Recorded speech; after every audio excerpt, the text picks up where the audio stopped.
Hey everybody, and welcome to The Void, a show dedicated to filling the void between being an employee and becoming self-employed. Most people refer to starting your own company as taking the leap, as if they're blindly jumping off a cliff and into the unknown.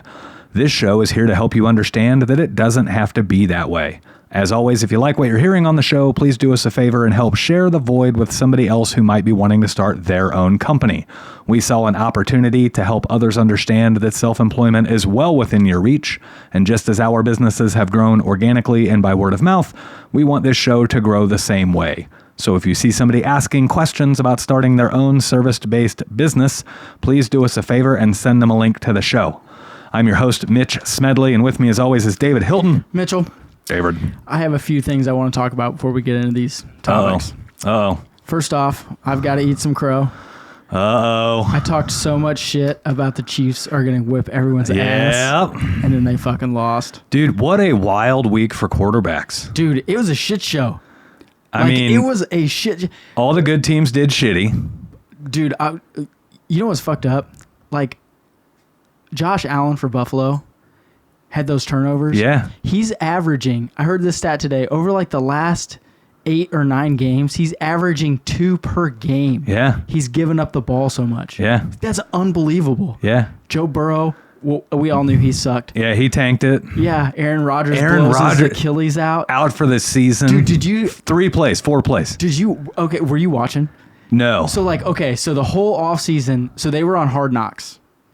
Okay, on HBO, like where they go into training camp and they do all that. There's all this hype. Everyone in New York is so excited, and I was too. I was like, dude, let's see what happens. Why wouldn't you be? Yeah. Let's see what happens. It's gonna be fucking awesome, right? Yeah. And in 4 plays, like the stadium was bumping. I mean, just was awesome. And then it was just like, whoop, done. No, I like silence. Still won in overtime though.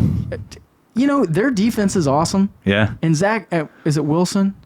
Is their quarterback? I don't know who their backup is. I think that's his name, Wilson. I mean, he's okay.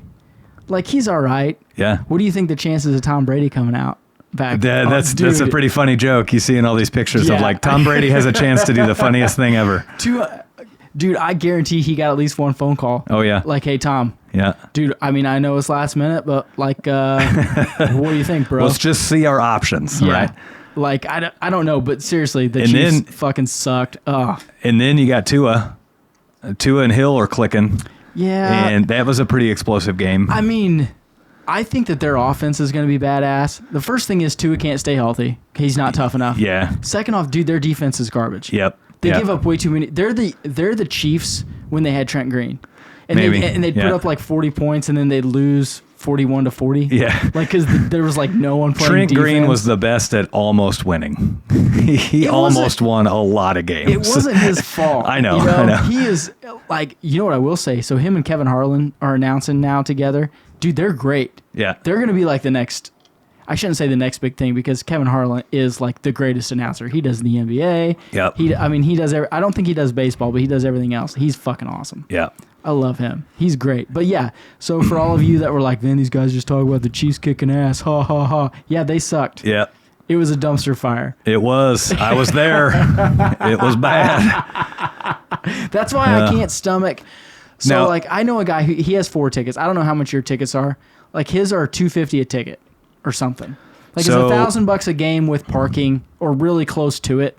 No. So for him. Yeah, maybe he has really good tickets. Yeah, maybe he got low level tickets. But then I'm like, dude, so you just spent $1,000 to be disappointed? I'm like, I can sit at home and be disappointed. Here's the thing with like the Chiefs season tickets. Your first season as a season ticket holder, you pay out the nose. Like you'll never pay more than you do your first season. Isn't it double? Close. It's close to double. It's more than double for me.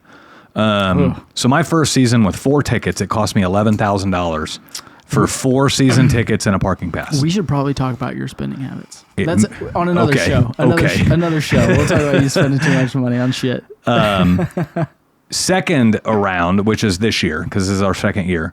This is your third. Is it your second? It's my second. Okay. So now the reason you think it's year 3 is because the year before last year, I went to almost every game, but we didn't have season tickets. Just buying tickets. We were intentionally buying them all over the stadium so we could find out where we wanted season tickets. Yeah. And 30 to 30. No. Somewhere, no one in front of you. That's my favorite. I like third ring goal line because you can actually see half of the goal line action like right in front of you. Like 50-yard line, I don't really know if I'd like that because you can't see any goal line plays.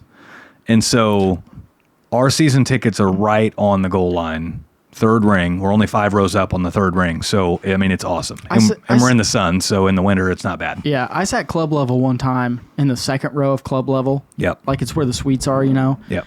Those were probably the best seats I've ever sat in. Yeah. Because there's literally no one in front of you, and that's like almost the same angle as the cameras are when you're watching it on TV, and you can see everything. Yeah. I mean, it's just, it's super easy to see. Yeah. But they're like double your tickets. Oh, yeah. No, they're insane. I'm not paying $25,000 a year for fucking season tickets. So the next home game is the Chiefs versus the Bears. The Bears don't come to KC, but like once every 4 years or something like that.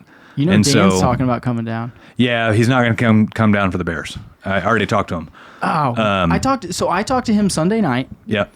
And he was talking about trying to get tickets. He was talking about coming Sunday morning or Saturday night. Yeah. Going to the game, and then doing his stuff with you on Monday and Tuesday. Yeah, we talked about that. I told him to get after it. I said, dude, get it. I said, I will take you. If you show up, I will buy dinner wherever you want to go. As of this moment, I have an extra ticket, but it's probably not going to last long because Danielle's not going to go. But no one's surprised. So, like, before the Chiefs even announced their schedule, one of my plumbers, Spencer. Hey, if you like what you're hearing on The Void and you want even more info, we just started a mentorship program specifically for trades professionals to start their business or to get their business to an incredibly healthy position. So if you'd like more info, click on the link in the description of this show. Said, hey, if the Bears come to Arrowhead, can I have the tickets? Oh, is he a Bears fan? No, he's got family that'll come in town for it. Oh, nice. And so before I even knew the Bears would be coming to town, I'm like, sure, right? Like that's why I got the tickets, so I could take care of my guys and my team and my everything else. Yeah. And so then they announced the schedule, boom, and Spencer's like, are you sure? I'm like, yeah, I told you, yeah. Buy the tickets. So he gets my tickets, and now I'm on the hunt for 4 more tickets. So picked up 4 more, and it's from somebody I bought them from. Man, that was an experience, asking for season tickets. It's crazy how fast the scammers. Oh, dude. They flooded, like... Yeah. I don't have a crazy large... Like, these scammers must be searching posts with the word tickets in them. Because remember when we were selling Tradewinds events tickets? Yeah, and you told me, you were like, hey... These people... and I was like, dude, I think that's got to be scammers, because there were like 3 on there that said they had bought extra tickets. I bought extra, or I bought them and I can't go, and I need to sell them, and contact me, and all this stuff. And these are people that are just wanting to scam your Venmo. Yeah, and I need to... Next time, I'll know to post on there, hey, no one has sold any extra tickets, because I can go to Stripe and be like, oh... Yeah. I mean, we just got to delete them off is what it is. I can go on the website on the back end and see literally where everyone clicked at any given time and what they did. Yeah. Like, it's just... The first couple people that commented on my post asking for Bears tickets, I wasn't caught onto it yet, right? So I'm like messaging them. Yeah. And the first one had like first ring tickets, and they were selling them for like $200 a piece, which is cheap. Not super cheap, but cheap. Yeah. Right? And I'm like... For that early in the season, that's super cheap. And I'm like... day of, that's probably regular. Right. Because people are trying to unload them. And then I always Facebook stalk anybody that I interact with. And I'm like, I don't have any friends in common. This person has no... Yeah. They have no connection to any city on Facebook. From Pakistan. No. It's not that. I mean... all their photos look the same. Yeah. Their description is going to have some reference about religion. Yeah. A lot of times they'll quote a Bible verse in their description. Their pictures will always show a man and a woman together of some kind. They're trying to be neutral. Yeah. But they have no connection to any city whatsoever. And then they'll only have one photo about every 4 to 6 months. And it's just like, something's weird, right? Yeah. So then somebody else... Although my photos are one every 4 I know, you look like a scammer on Facebook. Yeah, can you switch your name to David Hilton? That would make... Yeah. You're awesome. Why don't you shut up? All right, we're trying to work here. So then the next person that I messaged, they had club level tickets. And they were club level on the 50-yard line. Yeah. Only like row 2. Yeah. And I was like, how much are you asking for them? And keep in mind, I'm not caught on yet. And he goes, I don't know, $150 or $200 a piece. Those are $400 tickets. And I'm like, They're probably more than that. And I'm like, you're probably right. I'm like, that's where the red flag went up. And so I started clicking on all of the people saying they had tickets. Yeah. And I'm like, every one of them. 0 friends in common with any of these people. And I'm like, okay, I just made this post. They don't follow me. Yeah. They don't there's no way, just the way the Facebook algorithms work, there's no way within the first 3 minutes of me making a post that I'm going to have 7 people comment on it where I have 0 friends in common with them. It's not like one of my friends tagged their friend or something like that, you know? And so I'm like, holy cow, there is a lot of scammers on. So I started making comments in my own post like, to all my friends reading this, most of the people on here are scammers. I'm taking this post down as soon as I secure tickets. Yeah. Be careful. Yeah, be careful is right.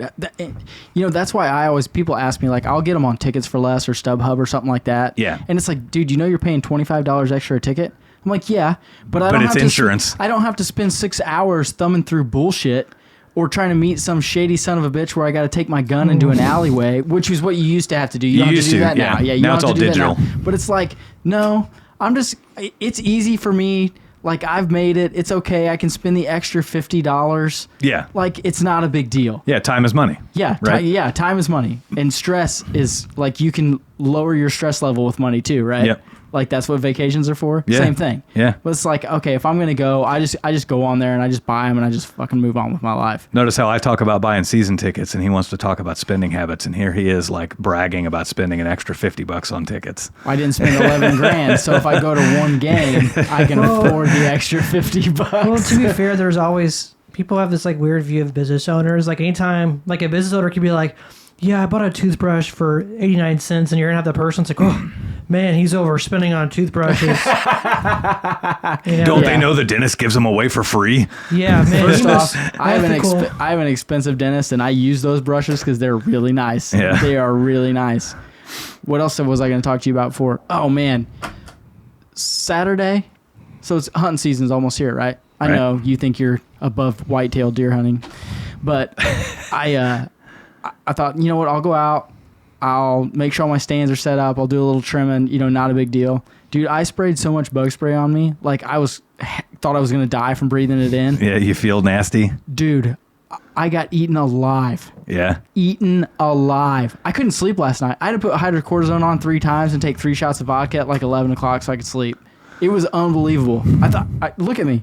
Yeah. Look at this. Dude. I got on my neck. I'll be curious to see how this season plays out. I got a lot of friends out elk hunting right now. Yeah. Hey, do you remember the time that we talked about going and we were going to go and you were going to set it up and then it was going to be awesome and you were like talked about it for 3 days and then you were like, oh, Dave, I forgot. Sorry. Then Austin wasn't going to come turkey hunting. Here's the problem. Bow season. Take some turkey hunt whenever you want. Bow season in Colorado is not the last weekend or last week of the month. So that's our only weekends are available. But anyway. First off, none of that existed. Yeah, I was going to say, we didn't start trade winds till 4 months after the season. Yeah. So that's still on you. Anyway, I got a lot of friends that are elk hunting. No success whatsoever. Too hot? I don't know. But I was guessing. You haven't talked to him? In my past, it seems like when the elk hunters have great success, the whitetail hunting season is pretty active as well. So I'll be curious to see how the whitetail season... How did they do last year? Great. Okay, yeah, so I did great last year. Last year was one of the years where almost everybody was coming home with elk. And so it's like... And you did great. I went deer hunting with my boys, and we had crazy activity. Like, it was awesome. A bunch of guys did really well. So I'll be curious to see what happens with whitetail this year. That'll be interesting. It will be. It will be. There's powers that be with the hunting that are not in our control. I will say that the only thing the way to get past that is just to be out as much as you just got to be out there. Like, they will all They're still there. out, and they will all be out eventually. It's just... Can you time your time with their time? Yep. You have to be at one with the earth, man. Like, I'm not a hippy dippy, but like when I deer hunt... Is this where you tell me that you take your pants off in the deer stand and you find that little... woodpecker hole in the tree, and you... This is taking a you dark become turn. one with the tree. It's not a dead tree. There's no woodpecker hole in it. Oh my God, what's the matter with you? I don't know. I will say there's a lot of matter with me. It's been super dry, right? So back where I go and it's deep back in there, there's 2 creeks. Like one of them's dry sometimes. The other one I've never seen dry in like 6 years. Not a drop of water in it. Yep. And so I'm hoping we get some rain. Because I know that they travel that for water back and forth. And if we don't get rain, there may be nothing back there. Yeah. Never know. So we'll see. Never know. We'll see. All right. So we got 2 topics today. Was that a pun? Because we'll see. You know what? You just be quiet about it. I got to take Austin turkey hunting, apparently. Did you hear that? When he was talking about that? You guys were talking about last year. Like, yeah, we'll take Austin, he'll video it and yada, yada, Oh, yeah. yada. We were going to film a podcast in a turkey blind. I've tried to... I've brought up a whole bunch of great ideas. Yeah. Fishing. Golf. No one ever wants to do it with me. Yep. We did the golf. Yep. Yep. Yep. That's exactly what it was. Yep. I don't want to go. I mean, what the... It's a time thing. What the... Well, we got time to drive a mini fucking stupid van. That's a marketing thing. Dude, it's Blue Springs Fall Festival. The only people there are drunks and little kids. Hey. Everyone in Blue Springs knows who you are. The king of marketing markets to the children because the children will one day be buyers. Everybody freaking stop right now. Did you just say the king of marketing? I'm not saying I'm the king.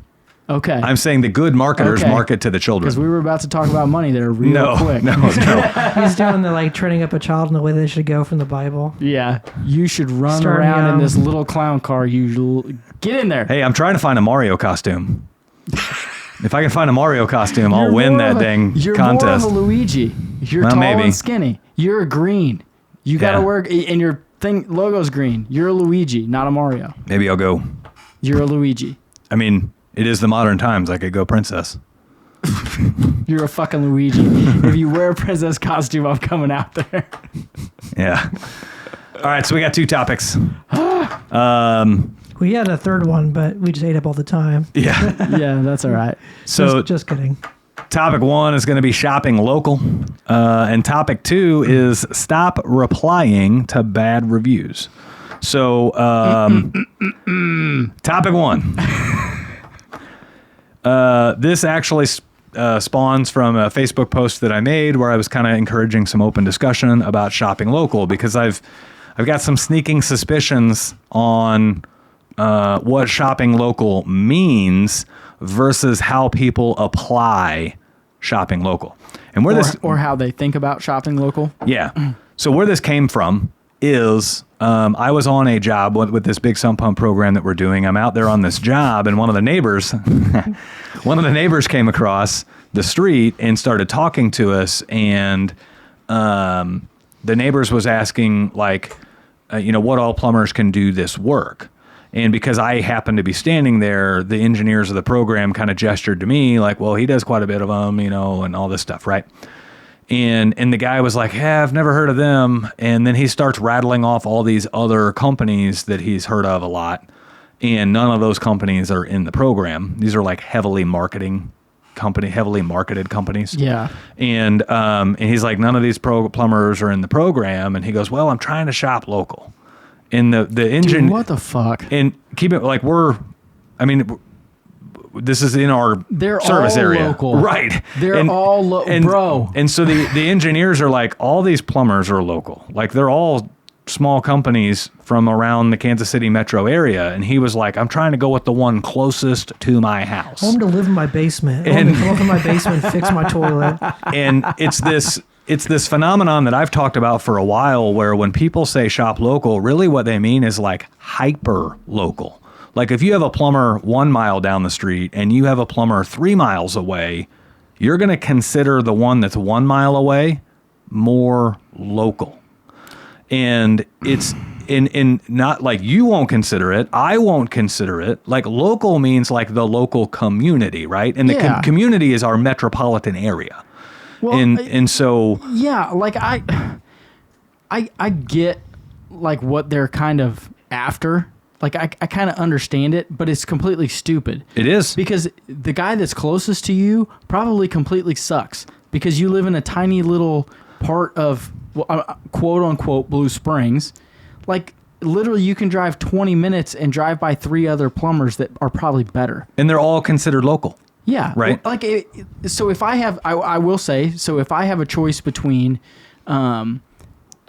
Mitch Smedley Plumbing lives. How far are we apart from each other? A mile and a half? Yeah. Something like that. 3 maybe. Yeah. And then I have a choice between another good friend of mine that's in Leavenworth, but I know for a fact that he's better than you. Leavenworth is 20 miles away, 30 miles away. If I know for a fact that he's better than you, I'll pick that guy. Right. That's still local, though. Yeah.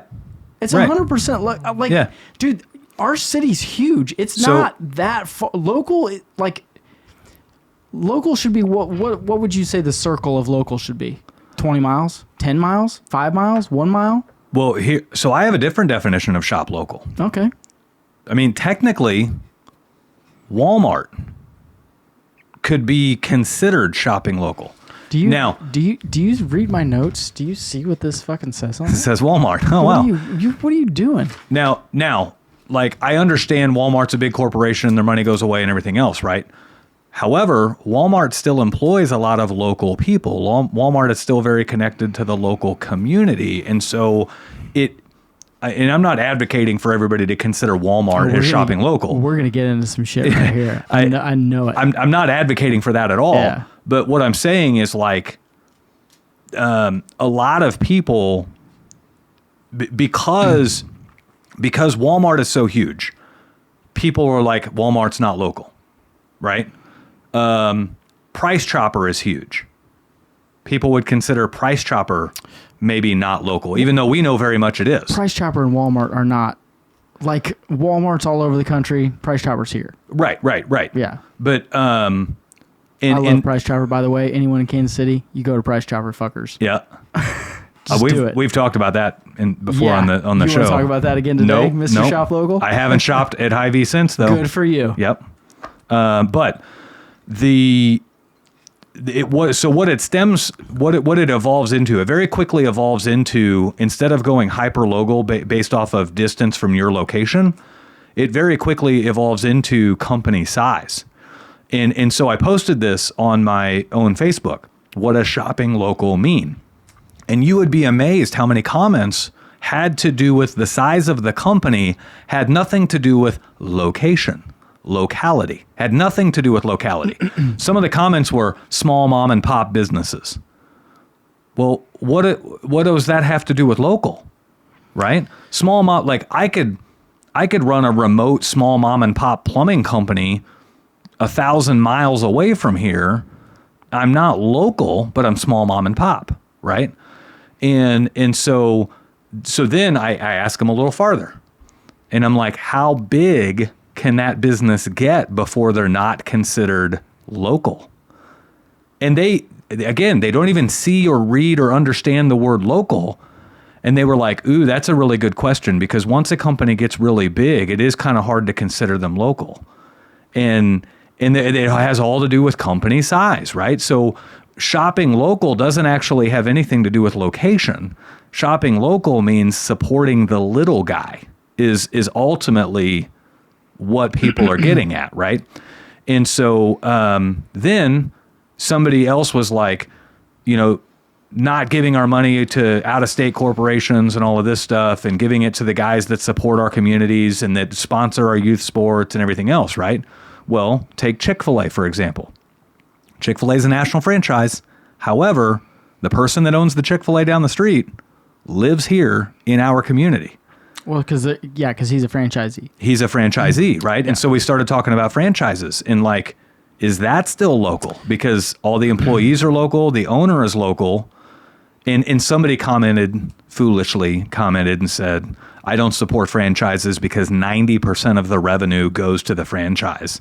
And I'm like, you don't know how franchises work. Like, I'm not gonna argue with you on the post, but we won't get into that. Yeah, what an idiot. It's more like 13% of the profits go to the franchise, not 90% of the revenue. And actually, most of them are you pay one-time fee, and once that fee is met, then you're 100% on your own. Could be. If you're in it for that long. Yeah, it just kind of depends. Like some of your franchises are set up to where you are giving them a percentage. Yeah, and but then it's not 13%. Like most of them are 10. They're kicking back your marketing and all of that stuff. Yes. But it was just a really interesting conversation about, so like we've talked about this before on the past about shitty small businesses will try to hang on this whole claim of these customers need to be shopping local, and these customers need to be shopping local. Well, shopping local doesn't get you shit if your quality's not there, If you suck, it doesn't matter. You're out. Right. I'm not supporting you just because you're next to me and you suck. Yeah. And so this has like all of that aside, and it's like, what is shopping local? Because there's like, let's say plumbing. Dude, I've changed my train of thought like 4 times while you've been speaking. I'm going to try to get my shit together. You got to write your notes down. There's some local plumbing companies where their building is local, but they're owned by out-of-state investment firms, private equity firms. We have a bunch of them here in the Kansas City area, right? And so some people consider those companies local companies. Other people are like, nope, they're out of state, right? It's just really, and I'm not saying one way or the other. I'm just saying it's really interesting as a consumer. So as small businesses, we like to push, whole shop local and everything else, right? It seems like an easy avenue to push, but your customers shop local. When you think shop local, your customer doesn't think what you think. No, they do not think what you think. Shop local really is like a new thing, quote unquote, in the last 5 years, right? Because it's been basically developed by big marketing companies that have said, hey, if we push shop local, like why do you think Walmart has those little neighborhood fresh centers now? Yeah. Because they're pushing that as we're in your neighborhood. Yeah, we are your neighborhood. We are local. I mean, I will say to Walmart, I'm going to speak about Walmart first. Walmart is an American-owned company, right? Okay. So what happened to my headphones? Walmart he turned yours down. Walmart is an American-owned company, right? Yeah. And so people that work at Walmart work in your community. They live in your community. Right. So that when you shop there and spend money, you are spending money in one state away, in Arkansas, from us in Missouri, and those people are getting paychecks, and that money is staying in your community. Right. Let me finish. Right. No, I like where you're going. Walmart, the problem with Walmart is, at the same time, all they do is sell Chinese crap. Yes. And people still go there, and so it has a local feel, but the money's going overseas. Right. Other than a small I shouldn't say small percent, maybe half of it stays in America with the corporation and half with employees, and the rest is going somewhere else. Mm-hmm. I'm shooting completely from the hip. I may be making that up. I don't know where that's from. The problem is, and I'm going to come back to what I was just saying, like the hypocrites that say, oh, don't buy Chinese-made goods, and then they live at Walmart, and then they buy everything from Walmart. Right. And it's like, dude, all that shit's made in Taiwan and Chinese and in China and all these other places. Like, you're a hypocrite. Yeah. Stop. So as far as shopping local for big companies and big organizations, if they're in your neighborhood, a majority of that money is staying local. Yeah. You know what I mean? Yep. So, like, that is perpetuating sales tax in your city, in your county. That is rolling forward. So when all these people see, like, these big corporations come in and they're like, well, I don't want all my money going here or all my money going there, blah, blah, blah. Stop. Okay, a lot of that money is staying here. Do we wish that more of it wasn't going overseas and wasn't going to Washington and wasn't going to, say they're from a big company like Coors that is in Denver? Of course not. Right. Like, we want the majority of it to stay here. But the fact that they're spending money here and coming here and giving people that live here jobs, like, that's very important. That is still a very small percentage of what I would say is still shopping local. Right. Right? The real shopping local, like, when I think of, like, originally when I thought of shopping local, I thought of, and when you sent me this today, and like what we've talked about before, like, I think of mom and pop shops in downtown Lee Summit. Right. Where the owners of the restaurant live here. Everyone that works in that restaurant lives here. All of those profits stay here. Yep. When I hear shop local, like, that's what I think of, right? Right. Like, I think of if I want to, and this is just one example, when I think of I want to shop local, I think of restaurants. Because I like Texas Roadhouse, but I'd rather go to 3rd Street Social. Yeah. And spend $40 more and know that the owners live or are from Missouri. Right. Right. You know, like I would rather do that. That's an easy way to think of it. Right. But that is not always possible, right? Right. You can't always do that. Like another version of shopping local, Ford has a huge plant here. Right. Like, and they make cars here. Yep. Now, if I order a Ford truck from Colorado, does that mean I didn't shop local? Right. Even though that truck was made here? Right. And really what I think you're trying, I don't know if you're trying to get to this point or not, but like my point is, don't overlook the fact or get sucked up in the shop local, quote unquote, boutiques, or you have to be doing this or you have to be doing that. It's almost all here. Yeah. You know what I mean? If you want to shop local, shop at places that you know the majority of the profits are staying here. Yeah. And that's, it's such a divisive, stupid thing to even be dealing with. But like if you're like, so a not shopping local thing would be like if you only eat Pizza Hut. Like there's a few employees at Pizza Hut and there's some delivery drivers. Yes, you're helping them, but yeah, the majority of that stuff is going somewhere else. Yeah. Right? Yeah. Well, ultimately, I think what I've decided with the whole shop local thing is there is no true definition. No, there's not. It's basically subject to whatever definition suits the person's opinion at the time, right? So like I bought a Ford, there's a Ford plant in town, that's local, even though their truck may have been built in Canada. Yeah. Right? Yeah. Or you know, whatever the case may be. And you know, it's so weird. Like if there's a big corporation, and I don't even know how to say it, Mitch. Let me read through some of the better responses on my post, because there's some good ones here, right? And these are real people in our community, and this is what they think shopping local is. Locally owned business whose owner lives in the area. That's probably the most truest definition of shopping local there's ever been. I got one better for you. Like that's let good. me skip down to that one. That's good, right?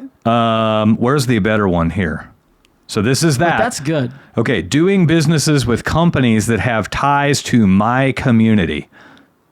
In other words, the owner lives in my community and they support local sports or help local causes. That's a good definition of shopping local. That could also be Chick-fil-A, right? A franchise owner living in our community, but also supports local causes and everything else, right? I wouldn't argue with that. Right. So by his definition, you could be owner of a national franchise and still be shopping local, right? Yeah. Now, here's one of the more accurate ones, which is the whole reason for this topic. Shopping local is an overused term by business owners that get upset when other businesses that don't reside in their area start taking up market share. You know what? I will say it's not wrong. I will say so. Like, I'm not gonna say who they are. I don't want to get in trouble here. So, like, the last plumbing place you worked at, they got bought by a huge conglomerate that's from where? Yeah, they used to be local, but now they're owned in Tennessee. Yeah, so owned out of Tennessee. So I wouldn't use them. Right. You know what I mean? Yeah. Like I wouldn't use them knowing that they were built here, even though those employees are. They used to be local, but they're not. But they're not anymore. That to me, even though 100% of their 99.9% of their workforce is here, right, and that money's staying here, I still wouldn't do that. Yeah. And that's weird. You know what I mean? Like, who cares, right? Right. But no, I wouldn't, because I don't want that extra amount of money that they're making. And maybe it's because I know that there are a lot of companies that are still here and owned, and I have choices. Right. And I can make a choice to get the same service and not have that money go out of state. Right. Maybe that's why. Right. You know what I mean? So here's one that says, shopping local means shopping from small mom and pop shops, not big chains. So Chick-fil-A, I don't know why we keep using Chick-fil-A, but like if the guy paid $1 million for a franchise tag and then built the business and lives in your community and hires kids that work there and everything stays there other than the franchise fee, right? like that should fall under that description, right? Well, you notice how none of her answer. I love Chick-fil-A. By the way, this is this lady's answer. Raising Cane's sucks. It has nothing to do with location. It's small mom and pop shops, not big chains. Okay, has nothing to do with location. And I said, how big can a mom and pop shop get before they're no longer considered local? Oh, that was what you were saying earlier. Right. And she said, good question. Normally, I'm a hometown local. Normally, in my hometown, local generally means shops on the square versus Walmart or Target. And then somebody else said, what if that mom and pop place decides to open another chain in another state? Right. They're still mom and pop. Are they not local? Right. Like, even if the original mom and pop is there, you're telling me when you went out of state and saw that store, you wouldn't shop there? Right. Right. Because they weren't, I mean. Yeah. Yeah. So ultimately, this was a real, like, and here's one of the cooler answers. This is actually from another plumbing company owner here in town. Plumbers. Ugh. And he said, this is definitely a tough one. He says, I like frou-frou coffee. However, I'm probably going to get it from Starbucks. Some guys like a fancy coffee. Because they're idiots. I don't know. Who stop. Well, they may say the same thing about guns. Maybe you like fancy guns, and they're going, these idiots. How many guns do you need? I'm waving my gun around. He can wave his coffee cup around. Who cares? There's two types of coffee. There's homemade coffee, which can be cream or black, and there's espresso and double espresso. Everything else is junk. It's junk. That's it. It's just my opinion. I'm not here to argue about coffee. I don't know anything about it, but what I'm saying, my opinion. this guy says, when I want frou-frou coffee, I'm probably going to grab it from Starbucks. The small coffee shop right around the corner seems appealing, but do I want to risk my experience? I've been there a few times, and when the owner is there, he makes a fantastic cup of coffee. But sometimes you get the one person who doesn't make it like the menu suggests. Their brand does not scream consistency. And if they would just set some standards, every cup would be the same. But unfortunately, I'm going to Starbucks because they are a lot more consistent. And so maybe say something to them. Maybe send an email that says, hey, I love your coffee. It's awesome. If it was more consistent, I would be here all the time. Right. That would truly be supporting local business. Right. And he says locally owned needs to work on their standards and raise the bar if they want to play in the market. I know us plumbing services businesses are all trying to do that exact same thing. So, like, he gets it, right? And and ultimately, like, that's one of the cooler answers in the thing, because he understands the whole challenge with local. He understands that coffee shop's probably saying, you should shop local and not buy Starbucks. But meanwhile, your quality is inconsistent. And so people don't want to shop there, right? Yeah, and we talked about that on the other one where we just talked. We just hit shop local just a little bit, like, because people were complaining, but it was mostly because people are complaining and then offering shit service, or shit merchandise. Like, you can't shop local if it sucks. Yeah, like, we haven't got into that. If it sucks, I'm not going. Right. If it's equal or just a little bit under, I will shop local. Yeah, yeah. Like, there's a reason there's a line wrapped around Starbucks almost every day. It's because people are stupid and they want to pay $55 for a cup of coffee. Yeah, well, regardless, I mean... It's dumb. Yeah, but they're spending their money. Pick a new example. Okay, scooters. Scooters ain't local. They got small little things everywhere. That's because people are lazy and they don't want to make their own coffee. What else you got? But there's a reason cars are wrapped around those shops, right? There's no shortage of boutique coffee shops anywhere. We've all got them everywhere, right? But the reason why those chains thrive is because they've gotten consistency, they've gotten standards, and the customer gets an expected experience every time.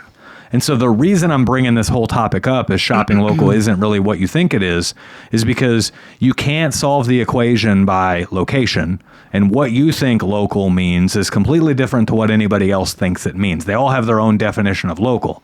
However, the winners in the whole thing are the ones who are consistent at delivering the standard at scale. And what do we talk about in trade winds all the time? You have to have your processes in place. Yep. So that every one of your employees is delivering the same amount of service. Right. And the same amount of consistency. And so that every time a customer calls you, they're getting the same experience that a completely different customer got. Yep.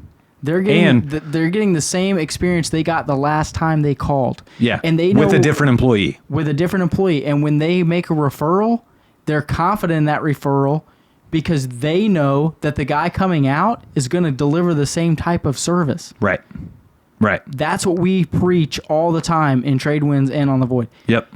If you're not building personal relationship, if you're not putting processes into place, and you're not delivering consistency to your customers, you ain't gonna fucking make it. Right. That's it. It just ain't happening, dog. Yeah. It's similar to all those phrases where it's like free range chicken and fresh cracked egg or hand cracked egg or hand tossed pizza. It's just like those things can have different. It's all about marketing, and that's what I said. In the very beginning when we started talking about that, so I said, Shop Local was originally a marketing scheme that kind of got out of control, and people were trying to use it for everything, right? Well, and everything. And here's what's really interesting. Austin just kind of brought this up. Language is an ever-changing thing. I have no doubt that originally Shop Local meant shop local. Right. But now language go to the of farmer's market and buy stuff that was grown down the street. Right. Now the language of shop local has more to do with company size and consistent standards than anything else. Or like a company will they won't maybe come out and say it, but you'll go into Chipotle and they show you artwork on the walls and stuff, and they make it seem like these are farms like down the street. Yeah. And so even if they don't outright say it, like there's other ways that companies can make it look like. Yeah, that's what the marketing I was talking about, right? Yeah. Like that's what they're working towards. You'll see chickens out in the field, and really those aren't the chickens you're eating. And I mean, I went to Chipotle today, and they had a phrase on some little image on somewhere in their store, and I think the phrase was like hand chopped or hand cut or something like that, and it was in quotations. And I could not help but think that is probably some package that comes out largely cut up on its own. And their process is they whack it with a knife 3 times by hand to consider it hand chopped. You talking about Chipotle? Yeah. I think they grill their chicken every day. I mean, you maybe see them back I there, don't know, but what I'm saying is I think. Right. My trust in marketing language is like at an all-time low, right? Because you've seen the bullshit. Yeah, we all have. Yeah, when you hit 40, you're like, look, I've seen all your shit. Yeah. Like, when they say locally sourced chicken, that does not mean that chicken came from a local market. That means they had a local person in the job of sourcing the chicken. Yeah, the middleman. The chicken's still coming from China or whatever else the middleman lives here. Yeah. That's right. Dude, that's the locally sourced, right? I don't want to get off topic, but man, so we have chickens at the house, right? And the other day I literally was like, man, I want some scrambled eggs. I went out there and picked 3 up that were literally all still warm. Mm-hmm.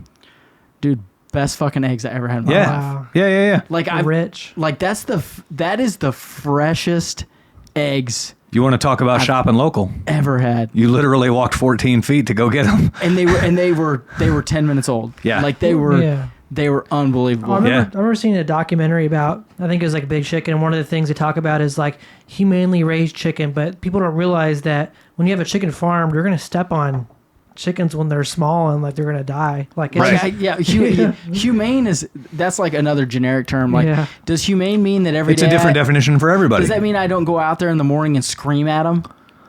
You know what I mean? Does it mean that you don't have to put one down when it's hurt? Does it mean that one doesn't get eaten by a raccoon? Yeah. That's it's just so weird. Yeah. It's just so dumb to me. Yeah. It's. I didn't mean to get us off topic, but no, man, that was a week ago. But and I mean, that's essentially they were so fucking good. That's essentially where the topic is everyone interprets language differently, and the language of shop local is such a vague term. Shop local doesn't mean anything. I'm gonna end it on this, and we're gonna move on. Shop local. Before you just like jump on board and we're going to shop local and we're going to do this, and we're going to do that. Think about what shop local means to you. Like think about, okay, if I go to this pizza place, like where do the employees work? Do they work here? Yeah. Right. Does the owner like live down the road, yeah, that's shop local. If that's what shop local means to you, then that's fine. But don't get all huffy puffy about shop local this and shop local that, and don't be throwing it all over your Facebook like you've got to use my plumbing company because we're local. Well, there's 87 other local motherfuckers that are doing plumbing in your area. Okay, stop. For me, it has more to do with shop quality. And however you achieve the quality, I don't care. But for my time, effort, energy, and money, I want quality. Yeah. Right? And now that comes under the heading that if you're sourcing shit from China and you're using the cheapest customer service reps you can find and you're outsourcing your phone calls and you're doing all of the other cheap moves, I'm out. It's probably not a quality experience. Yeah, I'm right? out. I'm fucking out. Shop quality should be replacing the term of shop local, because chances are the most quality company in your area is local, is also the most local. Yeah. It just is what it is. Yeah, because they care about their community. Right. Right? And they want everyone in their community to be happy. So they're probably giving their best foot forward. If you live in the Midwest, I have to preface this with the Midwest. If you live in the Midwest and you call your plumber and you have to press 1 for English, that's probably not local, and that's probably not quality. I'll piss people off. It's not local. Hang the fuck up and move on to the next dude. Right. I mean, I can't, like, if you live in Arizona, you might have to press 1 for English. Fuck that. Move out of Arizona and move to a better state. If you live in Texas, you might have to, I'm like border states, right? Oh, I see what you're saying. Okay. Right. I was thinking call centers. I apologize. Well, right. Yeah. Right. But I mean, if you're outsourcing your stuff to call centers in another place, that's what I meant. Yeah. Hang up the phone and move on. Right. That's what I meant. But like, I didn't mean Mexican people living here, because everyone knows I love Mexican people. Yeah. You live in a state with a large Hispanic population. Yeah. It's very common that you might have to press 1 or 2 for English or Spanish, right? Oh, 100%. And so I'm not saying that there, but like in the Kansas City area, there is not a enormous Hispanic population. So if you're seeing that on your phones here, that's probably you're probably preparing for horrible quality, right? Maybe. So, topic 2, stop replying to bad reviews. And where this stems from is there are a large amount. So ultimately where this stems from is we've all seen the articles where somebody writes a bad review and the business owner owns them. They destroy them. They put together, they go to Chat GPT and they get the best response they can and they just destroy this customer, right? I love that you're so obsessed with Chat GPT. I'm just saying. No one's using it but you that I know. I don't use it. I will say I use an app for for my alarm, like sleeping for alarms, and like a thing popped up the other day. It's like sleep Chat GPT. I was like, what in the world? Now my sleep app is using Chat GPT. Your apps have been using Chat GPT for a long ass time. Let me ask you a question. This is completely off topic, and we're gonna basically have to start this whole fucking thing over. Do you use your phone for an alarm? Yes, I do too. Is there a way to set it to music from Pandora? I'm sure there is. If I hear one more I'm going to fucking go postal and start killing people. Tell you what, we got a whole bunch of listeners on this show. If you know of a way to wake your phone or have your phone wake you up to Pandora, like your thumbprint radio or something like that. Please send me something, people. Email us at askmitch@mitchsmedley.com, and we would love to give you a shout out. Yeah, or David at tradewinsconsulting.com. Yeah, I will either take which. that too. Yeah. Please, someone fucking help me. I'm tired and I couldn't figure it out. I've been trying to figure it out. Yep. I mean, I know it's weird. Like with some tech stuff, I'm super bright. Yep. With that phone, I can't, I want to smash it with a hammer. Well, it's an iPhone and already looks like it has been. It still has a home button on it. First off, that screen is crystal clear. It's never been broke, ever. My phone is crystal clear too, so 2 for 2. You know what? That's my man, Austin. There you go. But your charging cord, your charging cord still works. Let's start this. Looks like a puppy got a hold of it, but all right. Let's start this topic over. All right, so stop replying to bad reviews. This sounds crazy, right? Like, why wouldn't I want to reply to bad reviews? And where this comes from is so many people have seen all the people own these customers, right? Well, and it creates divisiveness too. It's a problem. It is. And ultimately, do you want a high Google rating or do you not, right? If your goal is a high Google rating, then your goal should be to solve the problem that caused the bad review. And, I do not subscribe wholeheartedly to the idea that you can't make everyone happy. And I feel like I have some sort of expertise in this area, because at the date we're filming this show, we have like 745 Google reviews and we have a 5.0 rating, right? So all of those losers out there that are like, oh, you can't keep a 5.0 rating for long and all of this, you absolutely can. It depends. Takes a lot of work the more reviews you get. It takes a lot of work, and your passion has to be in the right place, right? And so, and I'm not bragging about our rating or anything else, but what I'm saying is this. You are. No. What I'm saying is this would come differently if I had like a 4.6 rating and I'm trying to give you Google review advice. Yeah, it would come off as haphazard bullshit. Yeah, I'm kind of fake, right? Haphazard. So, we know a thing or two about Google reviews, right?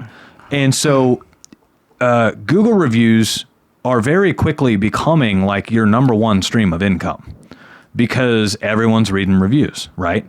Well, the problem is people think short-sighted and they think that there's victory in a quick-witted reply or, I don't need every customer and all of this stuff, right? You're right. You don't need every customer. However, when you're replying to a Google review, you aren't replying to that person. Because here's what happens. Somebody writes you a bad Google review. You write some snarky, sarcastic reply to like get back at them or whatever. That's over and done with. They're going to read your reply. They're never going to use you again. And it's over and done with. It's water under the bridge. However, every single customer from here forward is going to read that reply. Every single potential customer. And do you think a customer wants to work with a company that when they were challenged on their quality, they got snippy and sarcastic and retaliatory, right? You don't want that. Yeah, and that's the, we talk about it on the show all the time about being mature. Yeah. Like you just literally have to turn the switch and realize, oh wait, I'm in this for the long-term play here. I cannot just be hot-headed Dave. Yeah. And just eat this guy's I almost said ass. I'm gonna say you can't chew this guy's ass because it's going to make you feel good in the short term. Yeah. Because you're looking at it at the long-term play, right? Right. You have to be mature and say, I've got to step aside here and realize that even if I have to eat crow or if I have to make it feel like I'm eating crow and not be standing there with my chest out and puffed up and like, no, that's not, it's going to benefit you in the long run. Right. You by stepping back and being humble, you're going to win in the long run. Yeah. And that is the whole point, right? Yeah. You're trying to grow and get bigger and move on and move ahead. And if you have to bow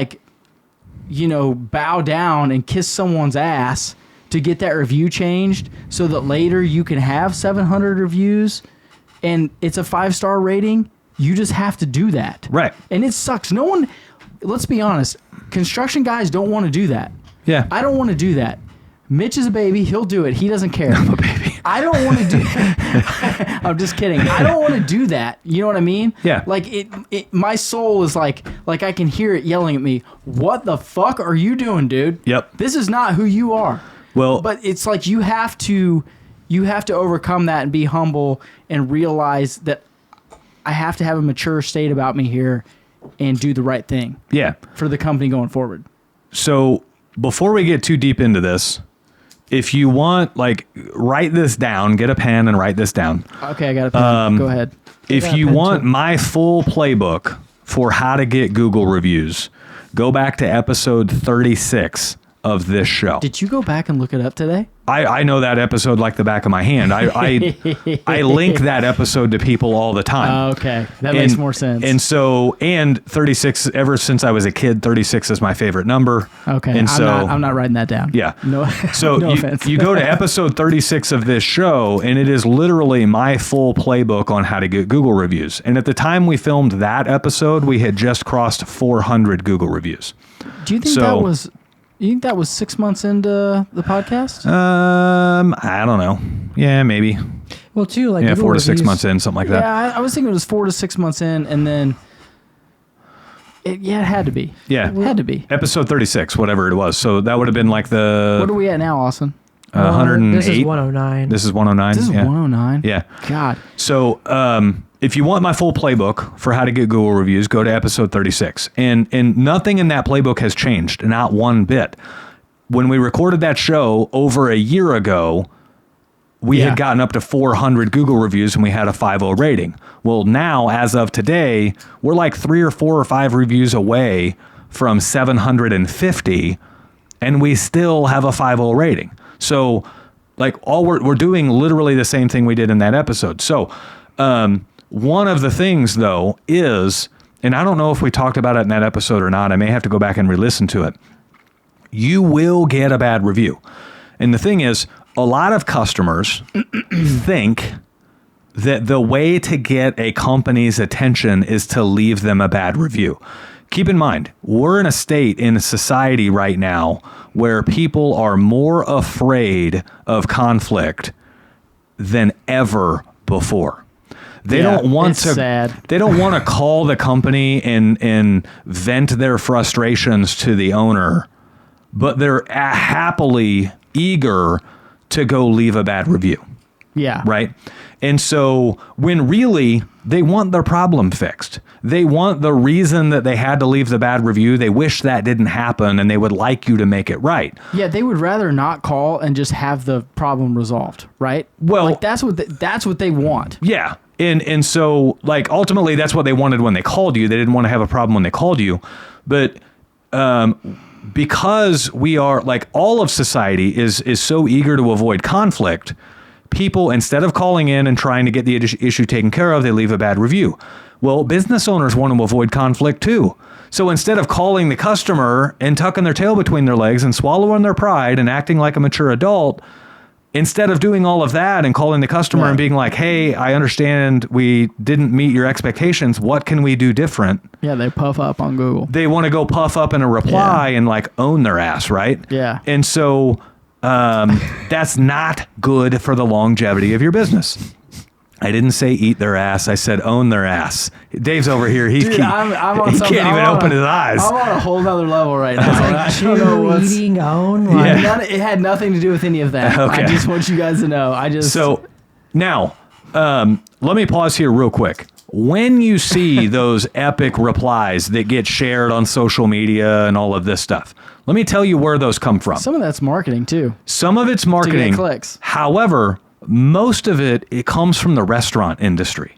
In the restaurant industry, it's impossible to get a 5.0 rating. The reason why is because taste is subjective.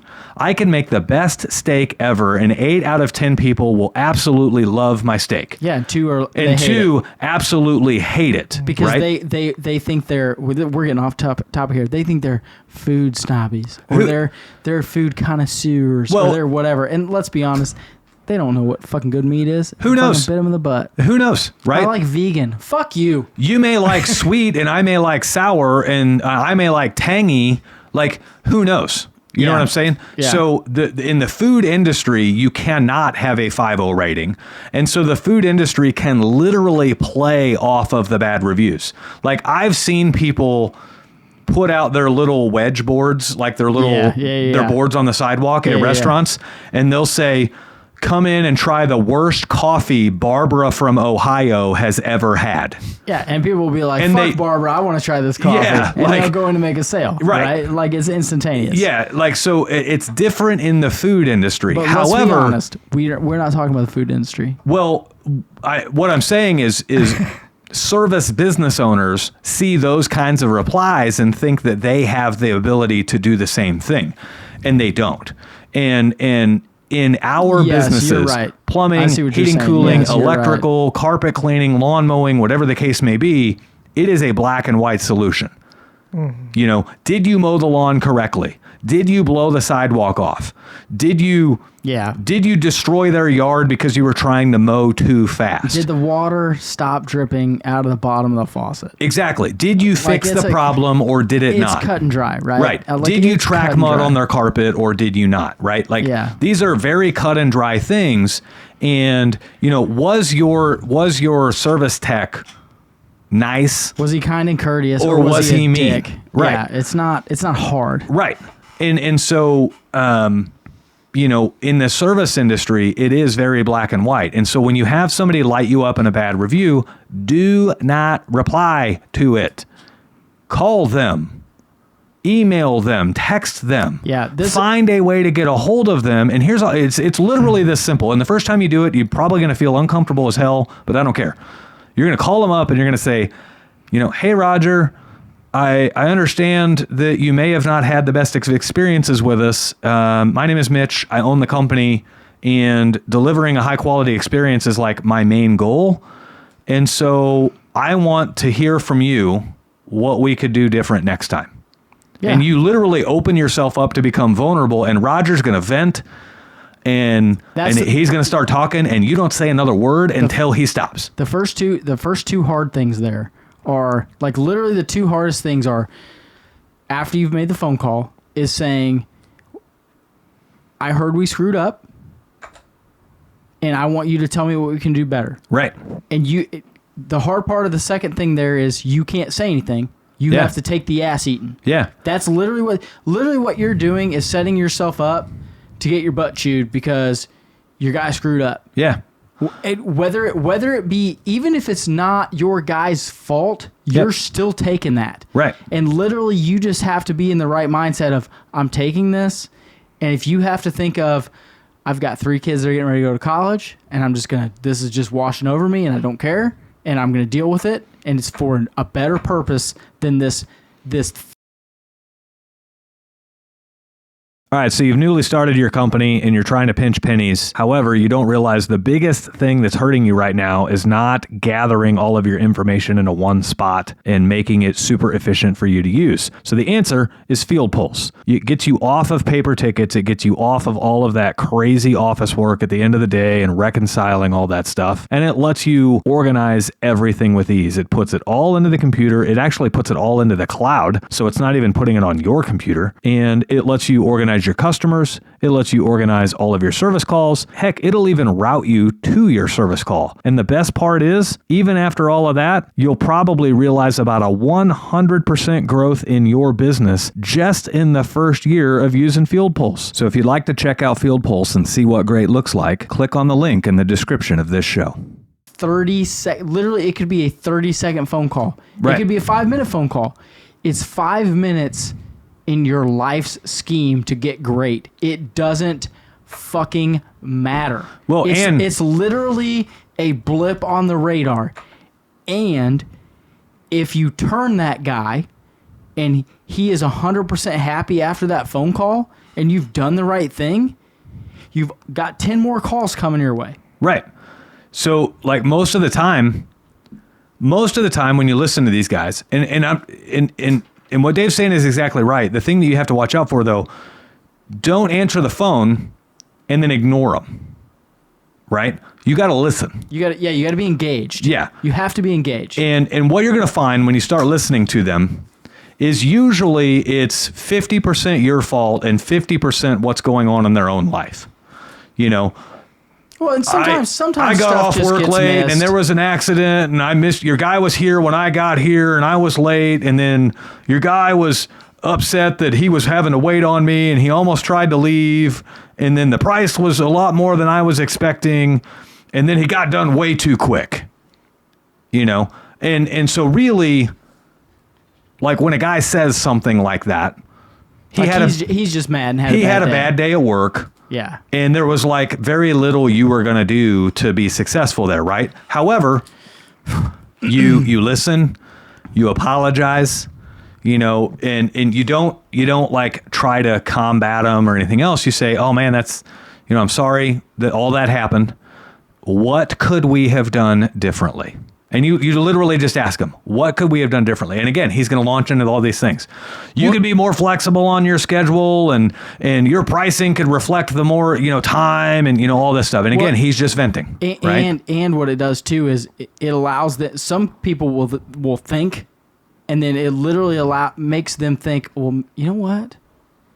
Like, maybe it wasn't all them. And they may still go into the same rant of over the edge, but literally the whole time they're thinking, oh shit, you know what, maybe this is just a bad situation and we're going to work it out, but I'm going to hold my ground. Yep. And if he holds his ground and you back down a little bit, he's more than likely going to come to you. Right. Right. He's more than likely going to whittle down.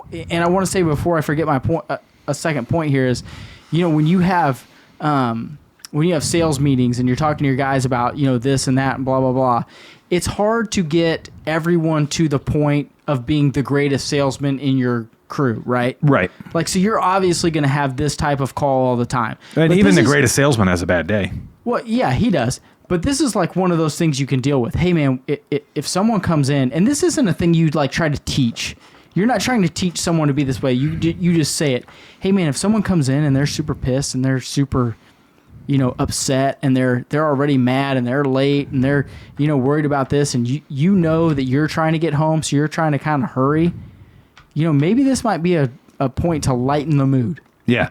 Whatever it is. Like, this is in-depth sales training, and this probably isn't the place to be talking about it, but, like in heating and cooling specifically, this is a problem we have all the time. Yep. Like, it's 7 o'clock, and someone's stuff is broke, and it's hot, and they just got home, and they're mad. Mm-hmm. And then they call. This isn't like plumbing. Like, this is literally, I've been working all day, and I'm going to your house at 7, and you don't understand that I've been up since 5:30, and I'm literally about to crack your skull for calling me at 7. Right. Like, that's one of those places where you're butting heads immediately. Yep.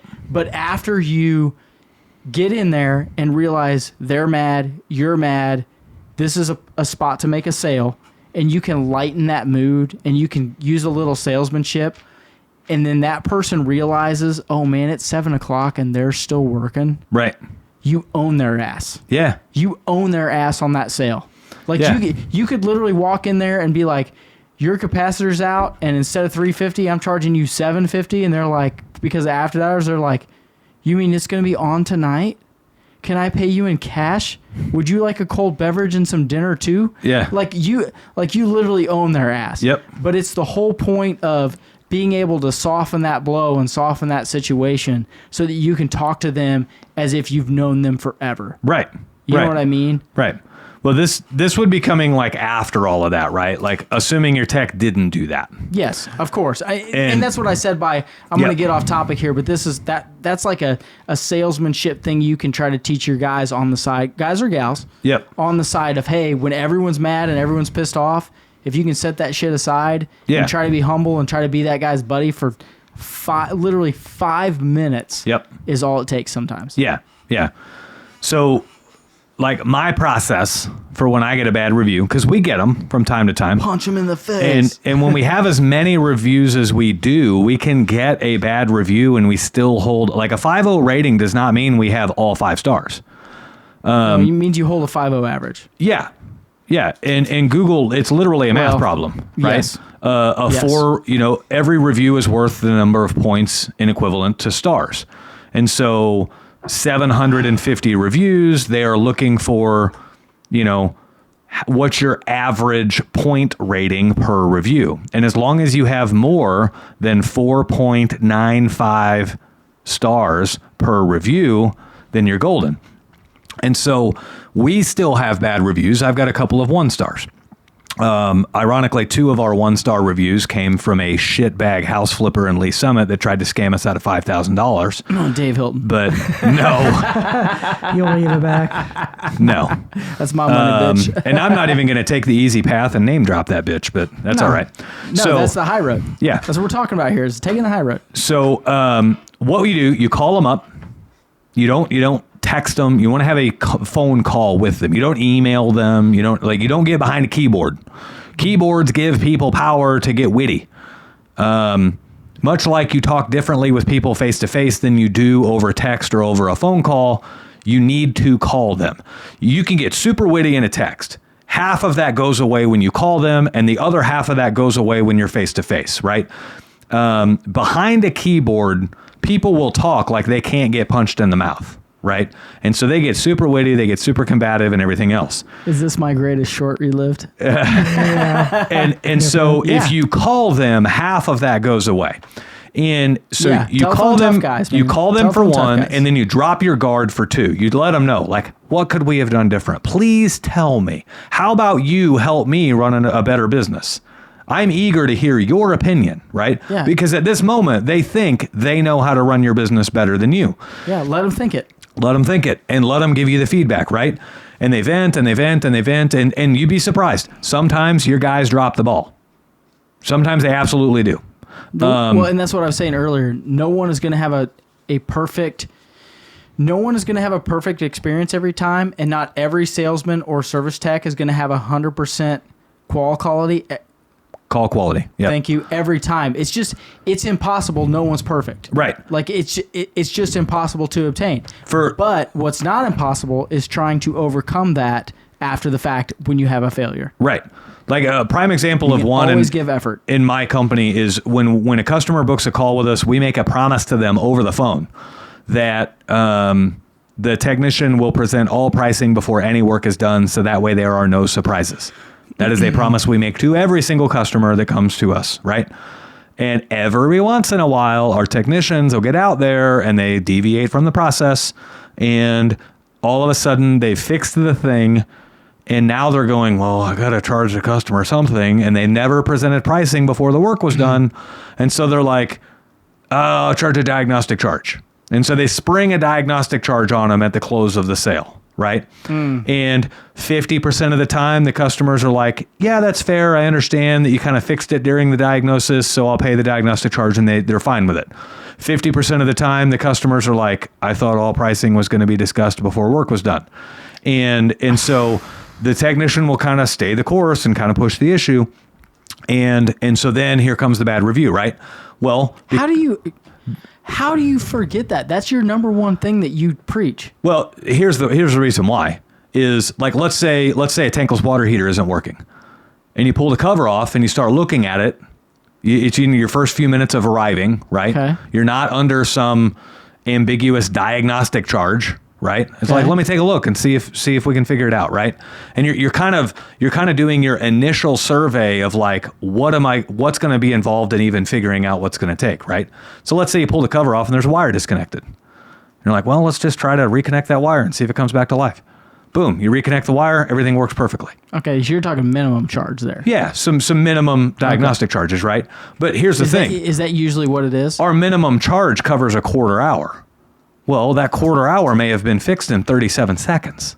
So you're telling, so how do you overcome that? When you walk in the door, you say, you realize our service charge is $89.95. If I get into this and it takes me 5 minutes, you're still on the hook for $89.95. Yeah, the service charge happens to get the tech out there. But I'm saying you have to tell that customer that beforehand. They already know avoid that charge. They already know that the service charge happens before our technician gets there. Okay.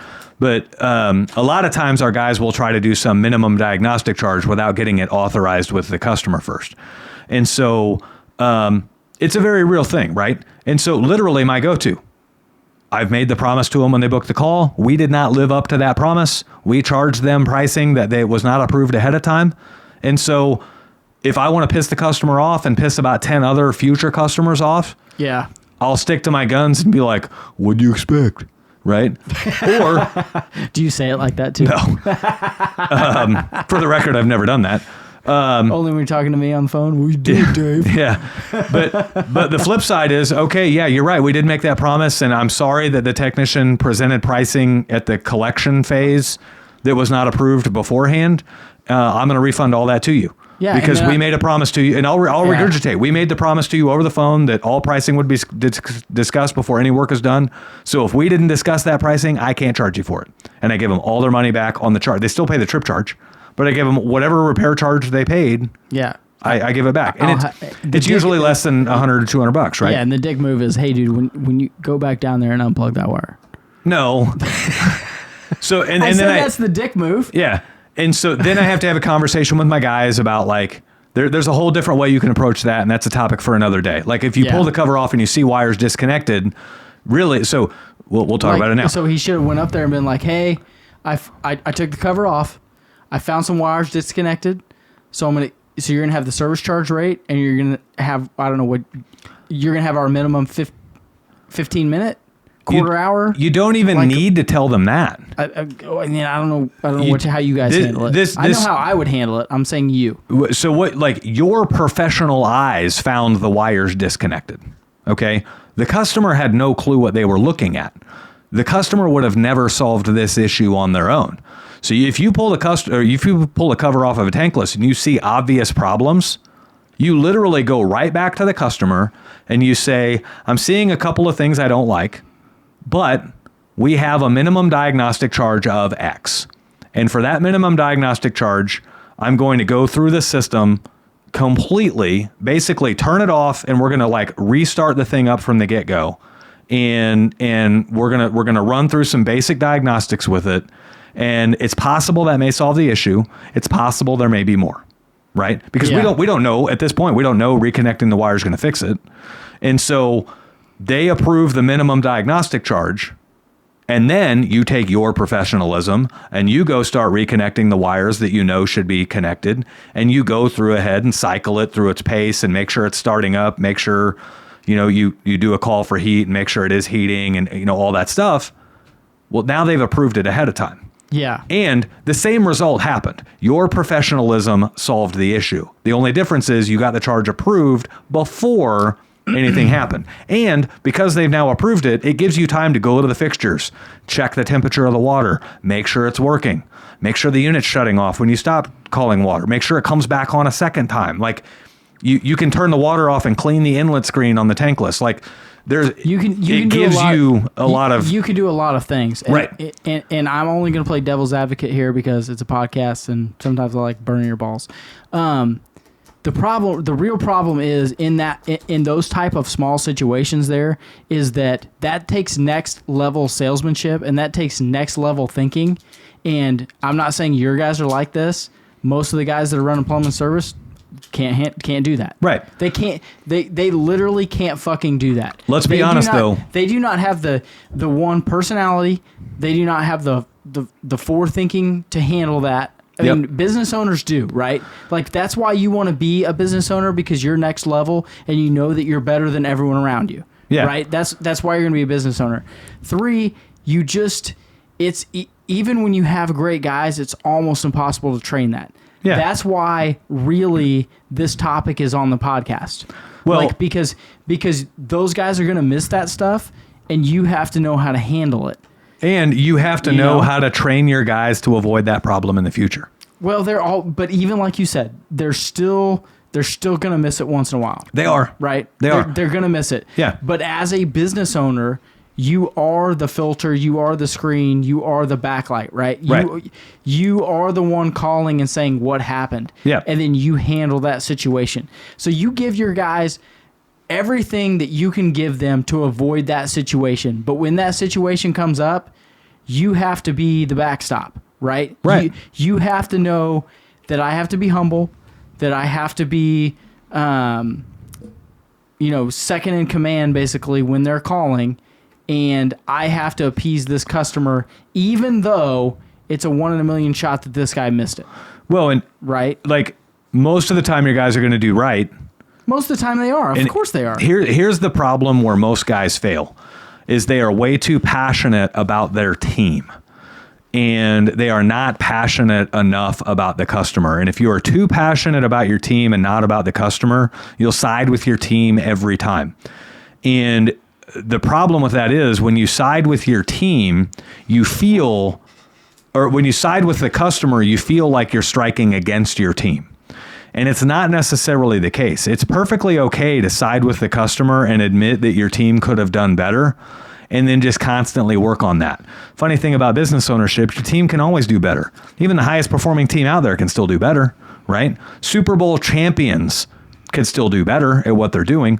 And so, you admit fault. If your guy dropped the ball, didn't get the charges approved ahead of time, or whatever the case may be, you admit fault, you refund the money. Ultimately, you have that conversation with the customer. You get that squared away with the customer. You make it right with the customer. And then you say, now, I called you because you had left that review on Google or Yelp or whatever the case may be. And I wanted to, like, I didn't want to reply to the review. Like, you literally say these words. I didn't want to reply to the review. I wanted to call you because like customer service is our goal. And so now that we're refunding the money for that and we're not charging you for that, I understand that it wasn't quite in the process that we wanted. And I hate that you had to leave the bad review to get my attention. But would you agree that we've gone out of our way to make this right? Because that's ultimately our goal, is we want to make you happy, right? Yeah, whether that's giving money back, whether that's coming back, whether that's whatever. You want an apology from the guy, I'll send Spencer's ass back out there. Right. Yeah. And so sorry, Spence. Typically this has nothing to do with him. No, it doesn't. I just brought him up. So.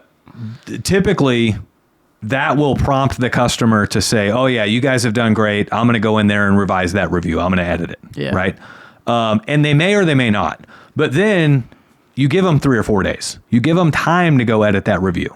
And if they haven't edited it in 3 or 4 days, you call them back. Yeah. And you say, "Hey, Mr. Jones or Mrs. Smith or whatever, I noticed that your review was still there, but we did kind of go out of our way and make things right. We did drop the ball for sure. And so, but we came back and made it right. Did you plan on editing that review or not?" And you can just ask them, right? And it's not wrong to ask them. Yeah. Sometimes they're going to say, "Oh, shoot, yes, you're right. I'm going to go do it right now," right? Other times they're going to be like, "No, that was my honest assessment of everything, and I'm going to leave it." Yeah. Okay, I totally understand. Call us in the future if you need us, right? Now is when you go reply to the review. When you reply to a bad review, it should be the summary from the company's standpoint of everything that you did between the time they left the bad review and now. It should be everything that you've done to try to make it right. And so now, because customers read the owner's reply to the review, so now you can come back as the owner and say in the review, "Hey, Mr. and Mrs. Jones, yeah, I'm sorry, we did drop the ball. It is our company policy that we get all pricing before any work is done, and we did have that additional charge on the invoice that you didn't approve, but we did return that to you after you called and made us aware of it. We refunded that 100% because that is our policy. So, I wish there was more that was done. I'm sorry that this happened, but you did get all your money back.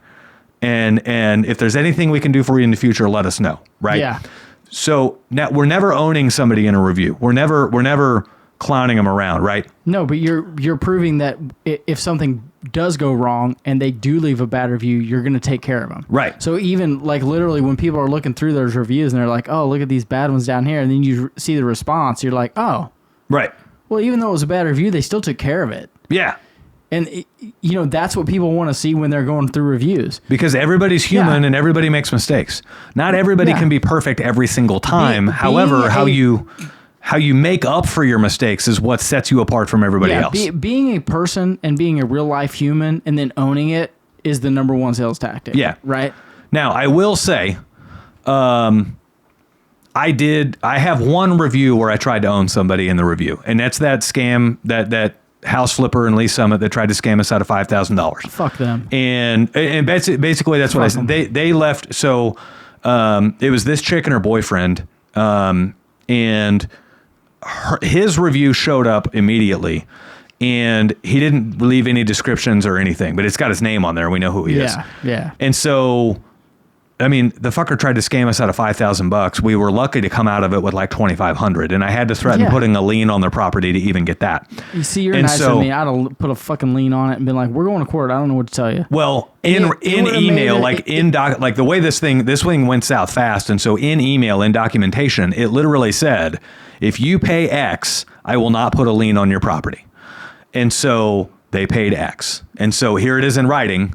Yeah. I told them, "You paid X. I'm not putting a lien." So they paid X, and I didn't put a lien. X would have been $1 lower for me. Yeah. So then I replied to the review, and I said, "Yeah, I would have to agree. Our experience with XX company was indeed the same. However, we have found it, to be beneficial that you pay your bills.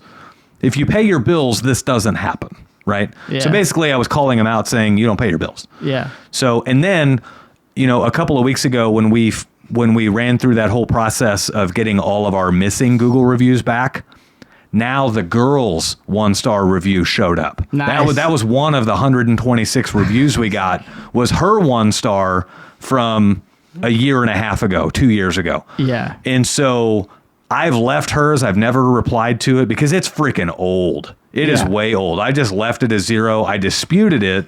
Left it as what it is. I'd leave it on there.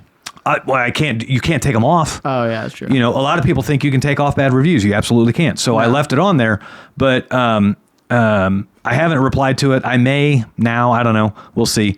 But I mean, it's buried. It's so fucking old. It's not even. Yeah. It's not even funny. Yeah, you have to go find it. Yeah.